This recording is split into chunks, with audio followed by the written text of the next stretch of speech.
দেশে গত কয়েক ঘন্টায় 4 বার ভূমিকম্প হয়েছে। এর মধ্যে আজ শনিবার সকালে একবার ও সন্ধ্যায় পরপর দুবার ভূমিকম্প অনুভূত হয়। এর আগে গতকাল শুক্রবার সকাল 10:38 ভূমিকম্পে কেঁপে উঠে রাজধানী সহ আশেপাশের এলাকা। শুক্রবারের ভূমিকম্প সারা দেশেই অনুভূত হয়। ভূমিকম্পের সময় অনেকেই আতঙ্কে ঘরের বাইরে বেরিয়ে আসেন। আতঙ্কে অনেকেই ভবন থেকে লাফিয়েও পড়েন। এতে শিশুসহ 10 জন নিহত ও 6 শতাধিক ব্যক্তি আহত হয়েছেন। ভূমিকম্পের সময় কিছু করণীয় আছে। দুর্যোগ ব্যবস্থাপনা ও ত্রাণ মন্ত্রণালয় ভূমিকম্পের সময় করণীয় নিয়ে একগুচ্ছ পরামর্শ দিয়েছে। দেখে নেওয়া যাক পরামর্শগুলো। কি করবেন, কি করবেন না। ভূকম্পন অনুভূত হলে আতঙ্কিত হবেন না। ভূমিকম্পের সময় বিছানায় থাকলে বালিশ দিয়ে মাথা ঢেকে টেবিল, ডেস্ক বা শক্ত কোনো আসবাবের নিচে আশ্রয় নিন। রান্নাঘরে থাকলে গ্যাসের চুলা বন্ধ করে দ্রুত বেরিয়ে আসুন। বিম, কলাম ও পিলার ঘেঁষে আশ্রয় নিন।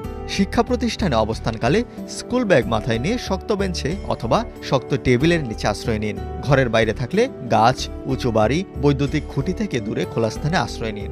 গার্মেন্টস ফ্যাক্টরি, হাসপাতাল, মার্কেট ও সিনেমা হলে থাকলে বের হওয়ার জন্য দরজার সামনে ভিড় কিংবা ধাক্কাধাক্কি না করে দুহাতে মাথা ঢেকে বসে পড়ুন।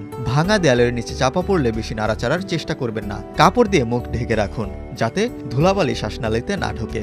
একবার কম্পন হওয়ার পর আবারও কম্পন হতে পারে, তাই সুযোগ বুঝে বের হয়ে খালি জায়গায় আশ্রয় নিন। উপরতলায় থাকলে কম্পন বা ঝাঁকুনি না থামা পর্যন্ত অপেক্ষা করতে হবে। তাড়াহুড়া করে লাফ দিয়ে বা লিফট ব্যবহার করে নামা থেকে বিরত থাকুন। কম্পন বা ঝাঁকুনি থামলে সিঁড়ি দিয়ে দ্রুত বেরিয়ে পড়ুন এবং খোলা আকাশের নিচে অবস্থান নিন।